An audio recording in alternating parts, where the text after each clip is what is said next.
Olá, tudo bem? Meu nome é Aguinaldo Santos e nesse vídeo eu vou falar sobre a teologia da prosperidade. Vou falar também sobre os seus impactos no Brasil e também trazer um contraste com a teologia da libertação. E por fim, vou apresentar uma reflexão pastoral para a realidade da igreja nos dias de hoje. A teologia da prosperidade nasceu no século XX, principalmente lá nos Estados Unidos, em meio ao movimento religioso que destacava o poder da fé e das palavras para mudar a realidade.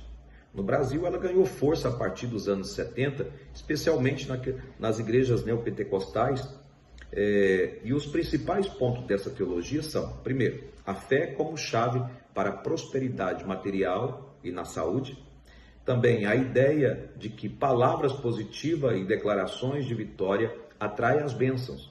Terceiro, a chamada lei da semeadura, ou seja, quanto mais o indivíduo contribui financeiramente, mais bênção ele receberá.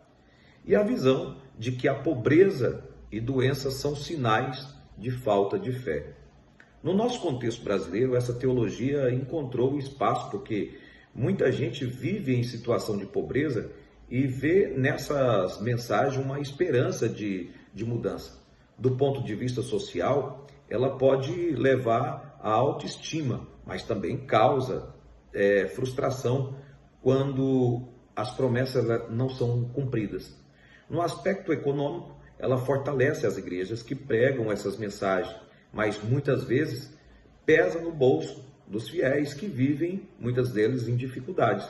E espiritualmente, existe o risco de transformar a fé em uma espécie de barganha com Deus, como se a relação entre ele fosse apenas uma troca de dinheiro por bênçãos.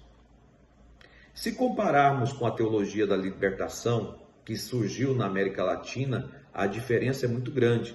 A teologia da prosperidade olha para o indivíduo que tem fé, que quem tem fé prospera. Já a teologia da libertação olha para a comunidade. Ela entende que a pobreza não é falta de fé, mas resultado da injustiça social, e por isso chama a igreja a se engajar na luta por uma justiça e dignidade. Enquanto uma fala de vitória pessoal, a outra fala em transformação social. Pastoralmente, eu acredito que precisamos resgatar três coisas muito importantes. Primeiro, a centralidade da cruz. O cristianismo não pode ser reduzido a um meio de obtenção de vantagens materiais. A cruz nos lembra que seguir a Cristo envolve renúncia, serviço e entrega.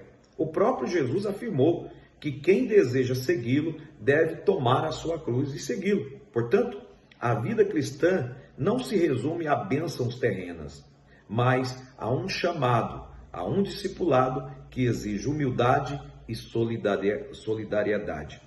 Segundo ponto, a dimensão comunitária da fé. O evangelho não é apenas uma experiência individual, mas um chamado para viver como o corpo de Cristo.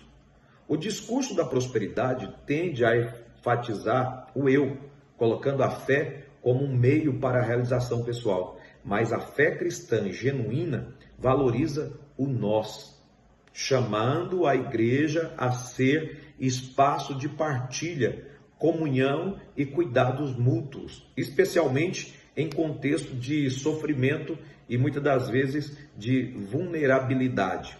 Terceiro ponto, uma visão equilibrada sobre os bens materiais. É verdade que a Bíblia mostra que Deus pode abençoar materialmente, mas a riqueza nunca deve ser critério de espiritualidade.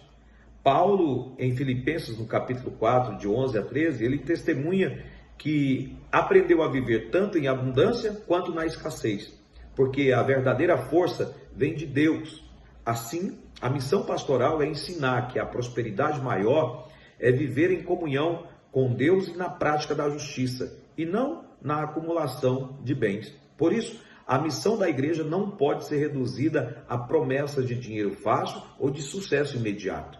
Ela deve ser compreendida como anúncio da graça de Deus, do cuidado com os necessitados e da construção de comunidade que testemunhe o reino. Essa perspectiva devolve à igreja o seu papel de sinal de esperança e transformação do mundo, fundamentada não só no consumo religioso, mas na fidelidade ao Evangelho de Cristo crucificado e ressuscitado.